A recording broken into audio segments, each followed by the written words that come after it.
வணக்கம் அன்பு நேயர்களே. இந்த அற்புதமான நேரலைக்கு வரக்கூடிய அனைத்து நல்ல உள்ளங்களுக்கும் வணக்கங்கள் மற்றும் வாழ்த்துக்கள். கொடுக்கக்கூடிய ஒவ்வொரு பதிவுகளும் உங்கள் வாழ்க்கையில் நடைமுறையில் சாத்தியமாகி நல்லதை கொண்டு வந்து கொடுக்கும்னு நான் நம்புகிறேன். நல்லதை தேடக்கூடிய நபராக இருப்பவர்களுக்கு நல்லது மட்டும்தான் கடைசியில் கையில் வந்து சேரும். ஆகவே இறைவனுடைய அருளால் இந்த பதிவை பார்ப்பவர்களுக்கு இனி வரக்கூடிய காலம் உங்களுக்கான காலமாக அமையப்போது. நல்லதுக்கான மாற்றத்தை நீங்களே கொண்டு வருவீங்க. அதற்கு காரணமும் நீங்களாக தான் இருக்க போகிறீங்க. உங்கள் மூலமாக வரக்கூடிய மாற்றங்கள் தான் என்றுமே நிலையானது. சரிங்களா? இங்கே மற்றவங்க நமக்கு கொடுக்கக்கூடிய எதிர்காலமாகட்டும் நல்லதாகட்டும் எவ்வளோ நாள் நீடிக்கும்னு நமக்கு தெரியாது. ஆனால் நம் மூலம் ஏற்படக்கூடிய மாற்றங்கள் நம்ம மூலமாக நம்ம லைஃப்குள்ளே வரக்கூடிய நல்லது நிலைத்து நிற்கும். இந்த பதிவு மேஷராசிக்காரர்களுக்கான ஒரு அற்புதமான பதிவு. இந்த நேரத்தில் மேஷராசிக்காரர்களுடைய பார்வையில் இந்த பதிவு படுவதே அவர்கள் எதிர்காலத்தை நல்லபடியாக அமைச்சுக்கிறதுக்கான தேடல் உள்ள நபர்களாக தான் இருப்பாங்க. அவர்களுடைய கண்களில் இந்த பதிவு படும் நான் நம்புகிறேன். இறைவனுடைய அருள் உங்களுக்கு முழுமையாக இருக்குது. நல்ல ஒரு எதிர்காலம் இருக்குது. வாங்க மேசராசிக்காரர்களுக்கான ஒரு அற்புதமான தகவல்களை தெரிஞ்சுக்குவோம். மாய கண்ணாடியால் வாழ்க்கை மாறும். என்னங்க இது புதுசாக ஒன்று சொல்கிறீங்க? மாய கண்ணாடினா என்னங்க? ஏதோ புதையல் மாதிரி சொல்கிறீங்க. அதாவது மேஷராசிக்காரர்கள் இந்த காலகட்டம் தற்போது நடக்கக்கூடிய இந்த கிரகநிலை மாற்றங்களில் நீங்கள் கொண்டு வரக்கூடிய ஒரு முக்கியமான நடைமுறை செயல்முறை இதுதான். இந்த பதிவு அதுதான் நான் சொல்கிறேன், ரொம்ப முக்கியமான பதிவுன்னு சொல்லி. இது உங்கள் வாழ்க்கையவே முற்றிலும் நல்லபடியாக மாற்றிடும். எதெல்லாம் உங்கள் லைஃப்பில் குறைன்னு நினைக்கிறீங்களோ அந்த குறைகள் அனைத்தும் நிவர்த்தி செய்யப்படும். நல்ல ஒரு எதிர்காலத்தை நீங்கள் அமைச்சுக்குவீங்க. சரி, ரொம்ப நேரம் பேச வேண்டாம். சரிங்களா? என்ன விஷயமோ அதுக்கு வருவோம். வரதுக்கு முன்னாடி மூலிகை சாம்பிராணி சீக்கிரமாக சொல்லி முடிச்சிடறேன். ஆடி 18க்கான ஆஃபர் வரக்கூடிய ஞாயிற்றுக்கிழமை ஆடி 18, அதுக்கு முந்தின நாள் சனிக்கிழமை வரைக்கும் இந்த ஆஃபர். ஆடி 18க்கு 10 பாக்கெட் ஆர்டர் பண்ணுறவங்களுக்கு மகாமேரு சங்கு ஒன்று இலவசம், ராஜ கோமதி சக்கரம் ஒன்று இலவசம், 2 விஷ்ணு சக்கரம் இலவசம், 11 சிவப்பு குண்டின் மணி இலவசம். இவை அனைத்தும் முற்றிலும் இலவசம் ஆடி 18க்கான ஆஃபரில் வாங்குறவங்களுக்கு. சரிங்களா? சரி, வேணுன்றவங்க இந்த நம்பருக்கு மெசேஜ் பண்ணி ஆர்டர் கன்ஃபார்ம் பண்ணிக்கோங்க. சரி, இப்போ மேஷ ராசிக்காரர்களுக்கு இந்த மாய கண்ணாடினா என்னங்கன்றதை நான் அடுத்து சொல்கிறேன். சரிங்களா? அதுக்கு முன்னாடி இந்த ஆகஸ்ட் மாத கிரகநிலை மாற்றங்கள் என்ன பண்ண போகுது, எதெல்லாம் இந்த கிரகநிலைகள் கொடுக்க போகுது, நல்லதை கொடுக்க போதா, கெட்டதை கொடுக்க போதா, குழப்பத்தை கொடுக்க போதா, இதை நம்ம பார்ப்போம். ஏன்னா ஆல்ரெடி மேஷ ராசிக்காரங்க நிறையா பேர் வந்து பார்த்திங்கன்னா யூடியூப்பில் ராசி பலனை தேடி பார்த்து ஒரு குழப்பத்தில் உட்காந்துட்டு இருப்பீங்க. யார் சொல்கிறத நம்புறது? யார் இதில் உண்மை பேசுகிறாங்க? எது உண்மை, எது சரி? இது நிறைய பதிவுகளும் நிறைய வீடியோக்கள் அவங்கவுங்க ஜோசியக்காரங்க அது இதுன்னு சொல்லிக்கிட்டே இருக்காங்க. ஆனால் அந்த யோகம் வரும், இந்த யோகம் வரும், அதிர்ஷ்டம் வரும், திடீர் யோகம் வரும், யாரோ ஒருத்தர் உங்கள் லைஃப்குள்ளே வரப்போகிறாங்க, யாரோ ஒருத்தர் வந்து அதிர்ஷ்டத்தை தரப்போகிறாங்க. ஆளாளுக்கு ஒவ்வொரு பக்கம் சொல்லிட்டு இருந்தால் நாங்கள் எதைதாப்பா நம்புறது? எது நடந்த பாடே இல்லையே அப்படின்னு நினைக்கக்கூடிய நபர்களாக இருந்தீங்கன்னா இந்த பதிவு முடிக்கும்போது உங்களுக்கு தெரியும் நடைமுறையில் எதெல்லாம் உண்மை, எதெல்லாம் சாத்தியமாகும் அப்படின்றது. ஏன்னா என்னை பொறுத்தளவுக்கு நம்ம பதிவுகளை பார்க்கக்கூடிய நபர்கள் மன தெளிவோடு எடுக்கக்கூடிய முடிவுகளாகட்டும், செய்யக்கூடிய செயல்களாகட்டும், இன்னைக்கு என்ன முடிவெடுத்தா இன்னும் 5 வருஷத்துக்கு அப்புறம் நம்மளை எங்கே கொண்டு வந்து அது நிறுத்தும், எப்படிப்பட்ட நல்லதை கொடுக்கும், எந்தெந்த இடத்துல நம்ம ஜாக்கிரதையாக இருக்கணுன்றது எல்லாமே அத்துப்படியாக இருக்கணும். உங்களுக்கு எல்லாமே தெளிவாக தெரிஞ்ச நபராக நீங்கள் இருக்கணும். நம்ம பதிவை பார்த்து முடிக்கும் போது அந்த தெளிவு உங்களுக்குள்ளே வருன்றதை நான் நம்புகிறேன். சரி, மேஷராசிக்காரர்களுக்கு இப்போ ஆகஸ்ட் மாதம் பிறக்க இருக்குது. இந்த மாதம் மிதுன ராசியில் குரு பகவானும் சுக்கிர பகவானும் ஆகஸ்ட் மாதம் 22ஆம் தேதி வரை இணைந்து இருக்கின்றனர். இந்த காலகட்டத்தில் மகாலட்சுமி வழிபாடு செய்வது அற்புதமான மாற்றத்தை கொடுக்கும். சரிங்களா? அது மட்டும் இல்லை, தற்போது கடகராசியில் இருக்கும் புதன் பகவான் சிம்ம ராசிக்குள்ளே பிரவேசமாக இருக்கார். சுக்கிர பகவான் ஆகஸ்ட் 22ஆம் தேதி மிதுன ராசியில் இருந்து கடகராசிக்கு வரார். கன்னி ராசியில் பார்த்தீங்கன்னா செவ்வாய், கும்பத்தில் ராகு, மீன ராசியில் சனி பகவான் வக்கரமாக இருக்கிறார். அந்த வகையில் ஆகஸ்ட் மாதத்தில் மேஷராசிக்காரர்கள் என்னென்னலாம் ஃபேஸ் பண்ண போகிறீங்கன்றதை இப்போ நான் ஒவ்வொன்றா சொல்கிறேன். உங்கள் ராசிக்கு அதிபதியான செவ்வாய் பகவான் 6ஆம் இடத்துல இருக்கார். முதல்ல கிரகநிலைகள் என்னென்ன பண்ண போகுதுன்றதை தெரிஞ்சுக்குவோம். அடுத்து இந்த கிரக நிலைகள் கொடுக்கறது எப்படி உங்கள் வாழ்க்கையில் நடைமுறையில் சாத்தியமாகுதுன்றதையும் பார்ப்போம். அதே போல் இந்த காலகட்டம் உங்கள் ஜாதகத்தையும் தாண்டி ஒரு விஷயத்தை நீங்கள் ஃபாலோ பண்ணணும். அது என்னன்றதை நான் சொல்கிறேன். அதுதான் அந்த மாய கண்ணாடி. சரிங்க, பார்ப்போம். அதுக்கு முன்னாடி நான் இந்த விஷயங்கள் என்னன்றதை பார்ப்போம். துடிப்பு மிக்கவர்கள் நீங்கள். சரிங்களா? காரணம் செவ்வாய் பகவான். செவ்வாய்னாவே யார்? முருகப்பெருமான் தான். அது நம்ம கடந்த 2-3 பதிவுக்கு முன்னாடி சொல்லியிருந்தோம். மேச ராசிக்காரர்களுக்கு திரும்பும் இடமெல்லாம் முருகன் காட்சியளிப்பார், திரும்புகிற பக்கம்லாம் உங்கள் கூடையே பயணிப்பார். எங்கே திரும்பினாலும் ஏதோ ஒரு ரூபத்தில் ஏதோ ஒரு பேரில் முருகப்பெருமானின் அந்த வைப்ரேஷன் உங்களை அஃபெக்ட் பண்ணிக்கிட்டே இருக்கும். இதை சொன்ன உடனே அப்பப்பப்பா எத்தனை கமெண்ட்டு, வெளிநாட்டில் இருந்தாலும் எவ்வளோ பேர் கமெண்டில் நான் பார்த்தேன். ஐயா நீங்கள் சொன்னது 100% உண்மை, திரும்புகிற பக்கம்லாம் முருகன் தான் அந்த அற்புதத்தை ஏற்படுத்திகிட்டு இருப்பார். இப்போ 3ஆம் இடத்தில் குருவும் சுக்கிரனும் அமர்ந்திருக்கான்ற. ஆகஸ்ட் 22 வரை மிதுனத்தில் சுக்கிர பகவான் இருக்க போகிறார். மாற்றத்தை எதிர்பார்த்து கொண்டிருப்பீர்கள். ஆமாவா இல்லையன்றதை நீங்களே மேசராசிக்காரங்க சொல்லுங்கள். மாற்றம் எப்போ நம்ம லைஃப் சேஞ்ச் ஆகும் அப்படின்ற கண்ணில் விளக்கண்ணை விட்டுட்டு அப்படியே முழிச்சு பார்த்துட்டு இருப்பாங்களே, அந்த மாதிரி மேஷராசிக்காரங்க இந்த காலகட்டத்தில் எங்கெங்கே நல்லது கிடைக்குன்றதை தேட ஆரம்பிச்சிட்டிங்க. அந்த தேடுதலின் பலன் தான் இந்த பதிவு உங்கள் கண்ணில் பட்டிருக்கும். சரியாக சொல்லிட்டேனா? சரி, முக்கியமாக மேஷராசியில் 30 வயதை தாண்டிய நபர்கள் ஏதோ ஒரு மனவேதனை, மன வருத்தம், மன அழுத்தம் தற்பொழுது இருந்துட்டு ஃபேஸ் பண்ணிகிட்டு இருப்பீங்க. மன அழுத்தம், மனவேதனை, ஒரு நிம்மதியின்மை அப்படின்றது உங்கள் மனதளவில், அதுவும் இந்த சனி பகவானுடைய தாக்கம் ஆரம்பமானதில் இருந்தே இதெல்லாம் ஃபேஸ் பண்ணிட்டு தான் இருப்பீங்க. சனி பகவான் தாக்கம் என்னன்றது உங்களுக்கே தெளிவாக தெரியும். நான் ஒவ்வொரு பதிவுலையும் தெளிவாக எல்லாமே சொல்லியிருக்கேன்.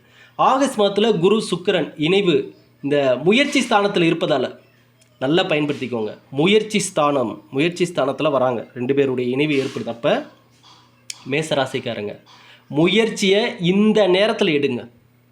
புரியுதுங்களா? இந்த ஆகஸ்ட் மாதம் ஆரம்பமான உடனே உங்கள் வேலைக்கான வாழ்க்கைக்கான முயற்சிகளை எடுங்க. ஆனால் அடிப்படை விதிகளை ஃபாலோ பண்ணி தான் எடுக்கணும். அதை நான் தெளிவாக சொல்லிடுறேன். அகலக்கால் வைக்கக்கூடாது. சனி பகவான் தாக்கம் இருக்குது, அகலக்கால் வைக்கக்கூடாது, பெரிய முதலீடு பண்ணக்கூடாது. அதே நேரத்தில் ஒரு ஃபார்முலாவை மட்டும் ஃபாலோ பண்ணுங்கள். என்ன தெரியுங்களா? எப்படி சொல்கிறது, ஸ்மார்ட் ஒர்க்கு இந்த நேரத்தில் மேஷராசிக்காரர்களுக்கு கை கொடுக்கும். ஸ்மார்ட் ஒர்க்கில் பாருங்கள், அதிக முதலீடு இருக்காது, அதிக அலைச்சல் இருக்காது. ஆனால் உங்கள் மூளைக்கான வேலை அதிகமாக இருக்கும். உங்களுக்கு இன்வெஸ்ட்மெண்ட்டே உங்கள் பிரெயின் தான், நீங்கள் உங்கள் சிந்தனைகள் தான், உங்கள் திட்டங்கள் தான். இதில் தான் இந்த நேரத்தில் மேஷராசிக்காரங்க வலுவாக இருக்கணும். மற்றபடி நீங்கள் பணத்தை கொண்டு போய் நிறைய பணத்தை போட்டு இன்வெஸ்ட்மெண்ட் பண்ணி பண்ணுறதோ, அல்லது ஆள் பலத்தை வச்சு நிறைய பேர் 10 பேர்த்த வேலைக்கு வச்சு நான் பண்ண போகிறேன்னு நினைக்கிறதெல்லாம் இந்த நேரத்தில் ரிஸ்க்கு தான். சரிங்களா? அதனால் மூளைக்கு வேலை கொடுங்க இந்த காலகட்டம். சரிங்களா? வேலையே இல்லையா, வேலையை எப்படி உருவாக்கி கொள்வது தனக்கான வாய்ப்பை அப்படின்றத யோசிங்க. மேஷராசிக்காரர்கள் இந்த நேரத்தில் ஒன்று இல்லைன்னு உக்காந்துடவே கூடாது. உக்காந்துட்டிங்கன்னா அப்படியே வந்து உங்கள் மேலே போட்டு விழுந்து அழுத்திடுவாங்க. இந்த நேரத்தில் நல்லா நோட் பண்ணிக்கோங்க. ஐயோ ஒன்றும் இல்லை, இப்படி ஆயிடுச்சு, இவ்வளோ பிரச்சனைன்னு சொல்லி உக்காந்துட்டீங்க அப்படின்னா இதுதான் நேரம்னு சொல்லி சுற்றி இருக்கிறவங்கெல்லாம் அப்படியே போட்டு உங்களை அழுத்திடுவாங்க. அதனால் மனசு உடஞ்சி போய் எந்த இடத்துலையுமே வெக்ஸாகி நிற்காதீங்க. இங்கே உங்களை தாண்டி எதுவும் நடக்காது. 3ஆவது ஸ்தானத்தில் 7ஆம் இடத்தின் அதிபதி இருப்பதால் இந்த உங்களுடைய உணர்ச்சிகள்லாம் அதிகமாக வெளிக்காட்டக்கூடிய நேரம். கோபம் வருதா, திடீர்னு அப்படியே எல்லை மீறி வந்துடும். பாசம் காட்டுறீங்களா, அப்படியே அளவுக்கு மீறின பாசத்தை காட்டிடுவீங்க. எது வந்தாலும் அந்த விஷயங்கள் அளவுக்கு மீறி அதற்கான வெளிப்பாடுகள் இருக்கக்கூடிய காலம் இது. திருமண விஷயங்களில் இருந்து வந்த தடைகள் படிப்படியாக நீங்கும். குருவும் சுக்கிரனும் அமர்ந்து 3ஆம் இடத்தில் இருப்பதால் திடீர் பயணங்கள், திடீர்னு வெளியூர் போகக்கூடிய சூழ்நிலைகள் ஏற்படும். வெளியூர் போகணுன்னு போயினா அந்த வேலைக்காக போகிறவங்க அங்கே சில சௌரியமாகவே இருக்காது. வேலைக்கான இடங்களில் பார்த்தீங்கன்னா நீங்கள் நினச்ச ஒரு சௌரியம் இருக்காது. அட்ஜஸ்ட் பண்ணி சூழ்நிலை காரணமாக தான் நீங்கள் பெரும்பாலும் அனுசரித்து போய் தான் வேலைகள் செய்யக்கூடிய சூழ்நிலைகள் இப்போ இருக்குது. சரிங்களா? அதே போல் புதிய வேலை தொடர்பாக வேலை இல்லைன்னு வேலை தேடிட்டு கொண்டு இருப்பவர்களுக்கு ரொம்ப நாள் கழித்து ஒரு ஃப்ரெண்டுங்க வந்து பார்ப்பாங்க, எங்கேயாவது மீட் பண்ணுவீங்க. பாருங்கள் மேஷராசிக்காரங்க, தொலைதூரத்தில் இருந்த நண்பர்கள் ரொம்ப வருஷத்துக்கு முன்னாடி பழகினவங்கள இப்போ எங்கேயாவது வெளியில் போகிறப்பையோ, ரோட்டில் போகிறப்பையோ, வர்றப்பையோ, ட்ராவல்லையோ எங்கேயோ ஒரு இடத்துல பார்ப்பீங்க. அவங்க மூலமாக வேலைக்கான சில நல்ல செய்திகள் வந்து சேருவதற்கான வாய்ப்புகள் இருக்குது. குறிப்பாக இந்த நேரத்தில் ஆரோக்கியம் ரீதியாக வயிறு தொடர்பான விஷயங்களில் தான் நீங்கள் கவனமாக இருக்கணும். டைமுக்கு சாப்பிட்ணும். இப்போ மேஷராசிக்காரங்க டைமுக்கு சாப்பிட்றதே கிடையாது. ஆமாவா? சரியான டைமுக்கு தூங்குறதும் கிடையாது. கரெக்டாக மொபைல் ஆனால் நைட் ஆனால் மொபைலை போட்டு நோண்டிக்கிட்டே இருப்பீங்க, பார்த்துக்கிட்டே இருப்பீங்க. தேடல், அதான் நான் ஆரம்பத்திலே சொன்னேன், உங்களுக்கு மாற்றத்திற்கான தேடல் அதிகமாயிடுச்சு. அதனால் வரக்கூடிய ஒரு வெளிப்பாடு தான் நைட்டு தூக்கம் இல்லாமல் இருக்கிறது. தேடல் ஆரம்பிச்சிட்டாலே தூக்கம் போகும். சரிங்களா? ஆனால் அந்த தூக்கம் ரொம்ப முக்கியன்றதையும் நம்ம தெரிஞ்சுக்கணும். சரிங்களா? மற்றவர்களுக்கு பணம் கொடுப்பது வாங்குவது இதில் கவனத்தை நீங்கள் செலுத்தணும். சரிங்களா? அதே போல் கடன் வாங்குவதை இந்த நேரத்தில் தவிர்ப்பது ரொம்ப ரொம்ப நல்லது. பூர்வ புண்ணியஸ்தானத்தில் கேது பகவான் இருப்பதால் ஞாயிற்றுக்கிழமை தோறும் விநாயகருக்கு தீபம் போடுவது நல்ல ஒரு மாற்றத்தை உங்களுக்கு கொண்டு வந்து கொடுக்கும். சரிங்களா? இந்த ஒரு விஷயத்தை நீங்கள் மைண்டில் வச்சுக்கோங்க. அதே போல் 5ல் கேது இருப்பதால் திருமண பொருத்தம் மேஷராசிக்காரர்களை யாரெல்லாம் திருமணத்துக்கான காலகட்டத்தில் இருக்கீங்களோ, திருமண பொருத்தத்தை பார்த்துட்டு இருக்கீங்களோ, இவர்கள் எல்லாமே இப்போ நான் சொல்லக்கூடிய விஷயத்த நல்லா மைண்டில் வச்சுக்கோங்க. கல்யாணத்துக்கான வரன் தேடிட்டு இருக்கிறவங்க கவனமாக வரன் தேட வேண்டிய நேரம். ஏங்க அப்படி சொல்கிறீங்க அப்படின்னு கேட்டால், ஆமாம், ஏன்னா 5ல் கேது இருக்கார். அப்போ நீங்கள் என்ன பண்ணணுன்னா, ஒரு வரன் பார்க்குறீங்கன்னா முதல்ல அந்த வரனுக்கான சுயஜாதகம் என்னன்றதை பாருங்கள். அப்புறமா நீங்கள் திருமண பொருத்தத்தை பாருங்கள். இந்த நேரத்தில் இந்த காலகட்டத்தில் நீங்கள் எடுத்த உடனே பொருத்தத்தை மட்டும் பார்த்துட்டு 10 பொருத்தம் கரெக்டாக இருக்குப்பா அப்படின்னு சொல்லி உடனே அடுத்த கட்ட முன்னேற்பாடுகளை உடனே அவசரமாக பண்ணாதீங்க. இந்த நேரத்தில் அவசர வேலையே ஆகாது. பொறுமை வேணும், நிதானம் வேணும். இப்போ திருமண பொருத்தம் பார்க்குறீங்களா, ஒரு வரன் வருதா, அந்த வரனுக்கான சுயஜாதகம் என்னன்றதை முதல்ல பாருங்கள். சரிங்களா? அப்புறம் திருமண பொருத்தத்தையும் பாருங்கள். பார்த்துட்டு ரெண்டுமே ஓகே, இந்த கிரகநிலை மாற்றங்கள் தசாபுத்தி என்ன சொல்லுது, இனி அடுத்தடுத்து வரக்கூடிய கிரகநிலை மாற்றங்களை உங்களுக்கு எப்படிப்பட்ட பலன்களை கொடுக்க போகுது, இந்த 2 ஜாதகமும் சேர்ந்தால் நல்லா இருக்குமா, என்ன ஏதுன்றதெல்லாம் ஒரு வாட்டி பார்த்துருங்க. சரிங்களா? அடுத்து ராகு பகவான் ராசிக்கு 11ஆம் இடத்துல இருக்கார். 10-11க்கு அதிபதியான சனி பகவான் 12ஆம் இடத்துல அமர்ந்திருக்காரு. இதனால் பார்த்தீங்கன்னா எப்படியாவது ஜெயிக்க வேண்டும் என்ற எண்ணம் தோன்றும். நல்லா நோட் பண்ணிக்கோங்க.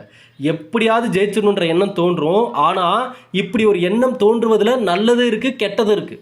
எப்படியாவது ஜெயிக்கணுன்ற எண்ணம் தோன்றப்ப என்ன ஆகுனா, எவ்வளோ தோல்வியை பார்த்துருந்தாலும் திரும்பி நீங்கள் ரீஸ்டார்ட் பண்ணுவீங்க. உங்கள் லைஃப்பை ரெஃப்ரெஷ்ஷாக திரும்ப நீங்கள் புது முயற்சியோடு எழுந்து வருவீங்க. ஆனால் எப்படியாவது ஜெயிக்கணுன்ற எண்ணம் இருக்கிறதுன்றனால கெட்ட சவகாசங்கள் ஏற்படவும் வாய்ப்பு இருக்குது.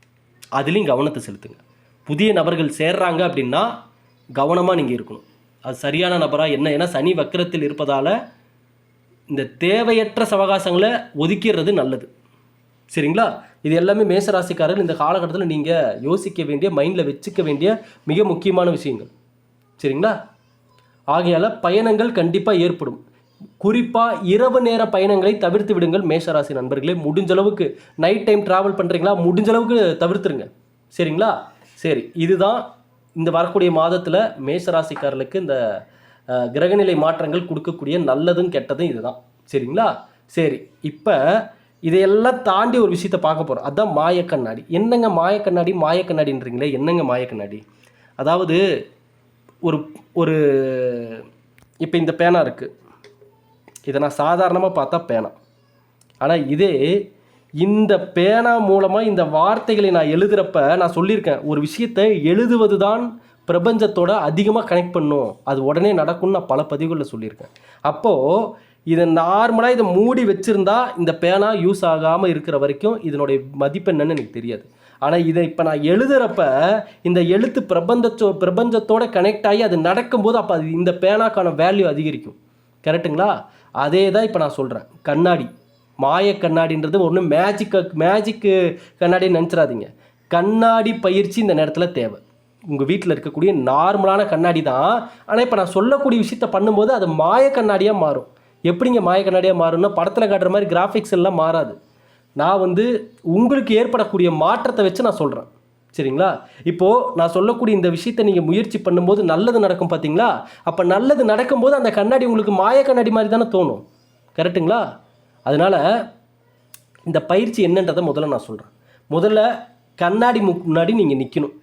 மேச ராசிக்காரங்க இந்த காலநிலை, ஏன்னா பெரும்பாலும் இந்த ராசிக்காரர்கள் தற்போதைய ஜாதகப்படி நிறைய ஜாதகக்காரங்க இந்த மேச ராசிக்காரங்களை பற்றி இப்போ பார்க்க வரப்போ நமக்கு தெரிய வருது என்னென்னா, மனக்குழப்பத்தில் இருக்கிறாங்க, பணப்பிரச்சனை அதிகமாக இருக்குது, தேடல் அதிகமாக இருக்குது. இது 3 நடக்குது இப்போ மேசராசிக்காரங்களுக்கு. நீங்கள் நல்ல இந்த பதிவு பார்க்கக்கூடிய ஆணாகட்டும் பெண்ணாகட்டும், நீங்கள் உண்மையை சொல்லுங்கள். மனக்குழப்பம் இருக்கா? இருக்குது. பணப்பிரச்சனை இருக்கா? இருக்குது. தேடுதல் அதிகமாகிருச்சா? அதுவும் இருக்குது. இது 3மே இப்போ மேசராசிக்காரங்களை ஆட்டி படைச்சிட்ருக்கு. சரிங்களா? அதற்கு சொல்யூஷன் இப்போ அதுதான் நான் சொல்கிறேன். இந்த பதிவை பார்க்குறவங்க எல்லா நாடுகளிலிருந்து பார்ப்பீங்க. ஆஸ்திரேலியாவிலேருந்து பார்ப்பீங்க, திருச்சியிலேருந்து பார்ப்பீங்க, கிராமங்களில் இருந்தும் பார்ப்பீங்க, எல்லா இடத்துலேருந்துமே பார்ப்பீங்க. எல்லாருடைய சுயஜாதகமும் என்கிட்ட இல்லை. இப்போ நான் இதுக்கு முன்னாடி சொன்னதெல்லாம் பொதுவான பலன்கள் மேசராசிக்காரர்களுக்கு இந்த கிரகநிலை மாற்றங்களால் ஏற்படக்கூடிய இந்த மாதத்தில் நடக்கக்கூடிய பலன்கள். சரிங்களா? இப்போ இதை தாண்டி இப்போ நான் சொல்லக்கூடிய இந்த பயிற்சி, இந்த முயற்சி மேசராசியில் பிறந்தவர்கள் எல்லாருக்குமே கனெக்ட் ஆகும். நீங்கள் எந்த ஊரில் இருந்தாலும் சரி, நீங்கள் எந்த சூழ்நிலையில் வாழ்ந்துட்டு இருந்தாலும் சரி. இப்போ முதல்ல கண்ணாடி வேணும். இந்த விஷயத்துக்கு முதல்ல கண்ணாடி வேணும். எங்கெங்க எவ்வளோ பெரிய கண்ணாடிங்க வேணும்னா, நல்லா பார்த்தீங்கன்னா உங்களுடைய நின்னீங்கன்னா உங்களுடைய மார்பளவு வரைக்கும் தெரியக்கூடிய கண்ணாடி. நல்லா நீங்கள் முன்னாடி நின்னீங்கன்னா நல்லா ஃபேஸ் ஃபுல்லாக தெரியணும். சரிங்களா? உங்களுடைய பாதி உடம்பு தெரிகிற மாதிரி ஒரு கண்ணாடி இருந்தால் ரொம்ப நல்லது. சரிங்களா? முகத்தை அப்படி கண்ணாடி இல்லைன்னா முகம் மட்டும் தெரிகிற மாதிரி கண்ணாடியாவது இருந்தாலும் பரவாயில்ல. நீங்கள் இதுக்காக போய் செலவு பண்ணி பெரிய கண்ணாடியெல்லாம் வாங்கிட்டு இருக்காதீங்க. முகம் தெரியக்கூடிய ஒரு கண்ணாடியாக பாருங்கள். சரிங்களா? சரி, முகத்தை இதை முதல்ல எப்போ பண்ணணும் அப்படின்னு சொல்லி கேட்டிங்கன்னா, நல்லா நோட் பண்ணிக்கோங்க. இதை எப்போ நீங்கள் பண்ணணும்னு கேட்டிங்கன்னா, 2 ஆப்ஷன் இருக்குது. ஒன்று, பிரம்ம முகூர்த்தத்தில் பண்ணலாம். வாய்ப்பு இருந்தால் பிரம்ம முகூர்த்தத்தில் அதிகாலை 3 மணிலேருந்து காலையில் 6 மணிக்குள்ளே பாருங்கள். அப்படி ஒருவேளை அந்த டைம் உங்களால் முடியலன்னா, ஈவினிங் டைமு மன அமைதிப்படுத்தி முதல்ல ஒரு 5 நிமிஷம் மெடிடேஷன் பண்ணிடணும் நீங்கள். அதுக்கப்புறம் தான் இதை நீங்கள் பண்ணணும். மன அமைதி, மனதை ஒருநிலைப்படுத்துதல் பண்ணிவிட்டு, அதான் ஒன்றும் இல்லை, கண்களை மூடி அமைதியாக 2 நிமிஷம் எதை பற்றி யோசிக்காமல் மனசை ஒருநிலைப்படுத்துங்க. அப்போ என்னென்னா மனம் அப்படியே அமைதியாகும். அமைதியானதுக்கப்புறம் ஒரு கண்ணாடி முன்னாடி போய் நில்லுங்க. முகத்தை 3 நிமிடங்கள் நல்லா நோட் பண்ணிக்கோங்க. உங்கள் முகத்தை 3 நிமிடங்கள் பார்ட் டு பார்ட்டாக பார்க்கணும். பார்ட் டு பார்ட்னா 3 நிமிடங்கள் முதல்ல உங்களுடைய முகத்தை ஒரு பக்கம் இடது பக்கம் கண்ணை பார்க்குறீங்களா, கூர்ந்து பாருங்கள். அந்த 3 நிமிஷத்துக்குள்ளே திரும்ப வலது பக்க கண், உங்களுடைய மூக்கு, உங்களுடைய உதடு, உங்களுடைய நெற்றி, உங்களுடைய புருவம், இதை அனைத்தையும் உங்கள் முகத்தை முதல்ல எந்த விதமான மனசில் எந்த சிந்தனையும் இல்லாமல் ரிலாக்ஸாக உங்கள் முகத்தை கூர்ந்து கவனிங்க. அப்போ நீங்கள் பண்ணும்போது என்ன ஆகும்னு கேட்டிங்கன்னா, உங்களுடைய முழு சிந்தனையும் முழு வைப்ரேஷனும் உங்கள் முகத்தில் ரிஃப்ளெக்ட் ஆகும். சரிங்களா? இப்போ நான் சொன்ன மாதிரி ஒவ்வொரு பகுதியாக பாருங்கள் உங்கள் முகத்தில். சரிங்களா? வலது கண்ணை 1 நிமிடம் உற்று பாருங்கள். உங்களுடைய வலது கண்ணை 1 நிமிடம் உற்று பார்த்தீர்கள் என்றால் உலகியல் மூளையும் அறிவு மனமும் கூர்மை பெறும். சரிங்களா? அடுத்து இடது கண்ணை 1 நிமிடம் உற்று பார்த்தீர்கள் என்றால் உங்கள் அருளியல் மூளையும் ஆழ் மனமும் கூர்மை பெறும். பிறகு 1 நிமிடம் இரு கண்களையும் ஒரு சேர ஆழ்ந்து பார்த்தால் இரு மூளை பகுதியும் அறிவு மனம் ஆழ்மனம் இரண்டும் சமநிலைப்படும். சரிங்களா? இப்போது வாய் விட்டு அதிக சத்தம் இல்லாமல், ஆனால் வாய் விட்டு மெதுவாக ஆனால் திருத்தமாக இப்போ நான் சொல்லக்கூடிய வாக்கியங்களை நீங்கள் சொல்லணும். என்னென்னா, என்னிடம் செல்வம் வந்து கொண்டே இருக்கிறது, எனது செல்வம் வளர்ந்து கொண்டே இருக்கிறது. இதை நீங்கள் அப்படியே நான் சொல்ல எழுதி கூட வச்சுக்கோங்க. முதல் வார்த்தை, முதல் வாக்கியம், என்னிடம் செல்வம் வந்து கொண்டே இருக்கிறது, எனது செல்வம் வளர்ந்து கொண்டே இருக்கிறது. எனது செல்வம், நல்லா நோட் பண்ணிக்கோங்க, எனது செல்வம் வளர்ந்து கொண்டே இருக்கிறது, எனது செல்வம் மிளிர்ந்து கொண்டே இருக்கிறது, எனது செல்வம் ஒளிர்ந்து கொண்டே இருக்கிறது. நன்றி. இந்த லைன்ஸை லைனாக சொல்லுங்கள். திரும்ப சொல்கிறேன், என்னிடம் செல்வம் வந்து கொண்டே இருக்கிறது, எனது செல்வம் வளர்ந்து கொண்டே இருக்கிறது, எனது செல்வம் மிளிர்ந்து கொண்டே இருக்கிறது, மிளிர்ந்து கொண்டே இருக்கிறது, எனது செல்வம் ஒளிர்ந்து கொண்டே இருக்கிறது. நன்றி, நன்றி, நன்றி. இந்த வார்த்தைகளை மேஷராசிக்காரங்க மனதார உச்சரிங்க. வாய் விட்டு சொல்லுங்கள். அதிக சத்தமும் வேண்டாம், மனசுக்குள்ளேயும் சொல்ல வேணாம், வார்த்தை வாய் விட்டு சொல்லுங்கள். இப்போ இந்த பயிற்சி பார்த்திங்கன்னா செல்வத்தை பெருக்குவதற்கு, அதே போல் உடல் நலம், அன்பு, வெற்றி, மகிழ்ச்சி, வளமை மற்றும் சூழ்நிலை அனைத்தையும் உங்கள் பக்கம் ஈர்க்கக்கூடிய ஒரு அமைப்பு. சரிங்களா? நல்லா புரிஞ்சுக்கோங்க ஐயா. 60 நாட்கள் முழுமையாக நீங்கள் இந்த விஷயத்தை ஃபாலோ பண்ணீங்க அப்படின்னா மன தெளிவு பெறுவீர்கள். அதாவது உங்கள் மேலே இருக்கிற உங்களுடைய திறமை என்னன்றது உங்களுக்கே அப்போ தான் தெரிய வரும். உங்களுக்குள்ளே இருக்கக்கூடிய திறமை. அது மட்டும் இல்லாமல் கூர்ந்து நீங்கள் உங்கள் முகத்தை பார்ப்பதால் தன்னம்பிக்கை அதிகரிக்கும். அந்த பாசிட்டிவ் வைப்ரேஷன் அதிகரிக்கும். நல்லா புரிஞ்சுக்கோங்க மேசராசி நண்பர்களே, இது போன்ற சில முயற்சிகளும் இந்த வழிமுறைகளும் உங்களுக்கு கை கொடுக்கும். நீங்கள் வெறும் வழிபாடுகள் பரிகாரங்கள் மட்டுமே பண்ணிட்டு அதை மட்டுமே நம்பி நம்ம உட்காந்துட்டு இருக்கணும்னு நினைக்கிறத விட அதுவும் பண்ணுங்க. இறைவனுடைய அருளும் நமக்கு தேவை, நம்முடைய முயற்சியும் தேவை. நமக்கான தெளிவு பாதியும் இருக்கணும், நமக்கான ஈர்ப்புத்தன்மையும் இருக்கணும். ஆகவே ஒரு கண்ணாடி முன்னாடி நின்று உங்களுடைய வைப்ரேஷனை அதிகப்படுத்துங்க. நல்லதை யோசிச்சு பாருங்கள். கண்ணாடி முன்னாடி நின்று உங்கள் முகத்தை பார்த்துக்கிட்டே என்னென்னலாம் உங்கள் வாழ்க்கையில் நீங்கள் அடையணும்னு நினைக்கிறீங்களோ அந்த நல்ல எதிர்காலத்தை காட்சிகளாக நினச்சி பாருங்கள் கண்ணாடியில் உங்களை பார்த்துக்கிட்டே. சரிங்களா? இது உங்களுக்கு நல்ல வைப்ரேஷன். அப்புறம் நீங்கள் இதை பண்ண எப்படி தெரியுங்களா மாறுவீங்க மேசராசிக்காரங்க? தேவையற்ற நபர்களிடம் ஒரு நிமிடம் கூட நின்று பேச மாட்டீங்க. நெகட்டிவாக பேசுகிறவங்கள பார்த்தாவே நவுந்து போயிட்டே இருப்பீங்க. நேரத்தையும் காலத்தையும் பொண்ணாக பார்க்க ஆரம்பிச்சிருவீங்க. வாய்ப்புகளை எப்படி உருவாக்கணுன்றதை கற்றுக்க ஆரம்பிச்சிருவீங்க. இந்த காலம், இந்த நேரம், இந்த வாழ்க்கை எனக்கானதுன்னு உணர ஆரம்பிச்சிருவீங்க. அப்புறம் பாருங்கள், இது வரைக்கும் பார்த்த தோல்வியெல்லாம் உங்களை டச்சு கூட பண்ணாது, உங்கள் பக்கத்தில் கூட வராது, உங்களை எதுவுமே பண்ண முடியாது. நீங்கள் அந்த உலகத்திலேயே பெரிய சக்தி மனித சக்தின்னு சொல்லுவாங்க. அந்த சக்தி உங்களுக்குள்ளே வர ஆரம்பிக்கும். இந்த பிரபஞ்சத்தின் சக்தியால், ஈர்ப்பு தன்மையால் உங்கள் வாழ்க்கையில் எதெல்லாம் குறைன்னு நினச்சிங்களோ அந்த குறைகள் நிவர்த்தியாகி எது உங்களுக்கு தேவையோ அது உங்களை நோக்கி வர ஆரம்பிக்கும். ஐயா, கடவுள் கொடுத்தது இந்த ஒரு வாழ்க்கை. இந்த ஒரு வாழ்க்கையில் நீங்கள் எந்தெந்த விஷயத்தெல்லாம் உள்ளே கொண்டு வரீங்களோ அதற்கான பலன்களை தான் பார்ப்பீங்க. அதனால தான் சொல்கிறேன், நல்லதை மட்டுமே பாருங்கள், நல்லதை மட்டுமே கேளுங்க, நல்லதை மட்டுமே செய்யுங்க. ஏன்னா இங்கே நம்ம உலகத்தில் திரும்பி பார்த்தா பல நெகட்டிவான விஷயங்கள் இருக்குது. அதையெல்லாம் பார்த்து அதெல்லாம் நம்ம லைஃப்பில் கொண்டு வந்தால் நிம்மதி இல்லாமல் போயிடும். அப்போது எந்த ஒரு விஷயத்துலையும் நல்லதும் இருக்குது கெட்டதும் இருக்குது. நீங்கள் எதை ஃபில்ட்ரு பண்ணி எடுக்க போகிறீங்களோ அதுதான் உங்கள் கையில் கிடைக்கும். இப்போ நல்லதை மட்டுமே எடுத்துக்கோங்க, கெட்டதை அனுபவமாக பாருங்கள்.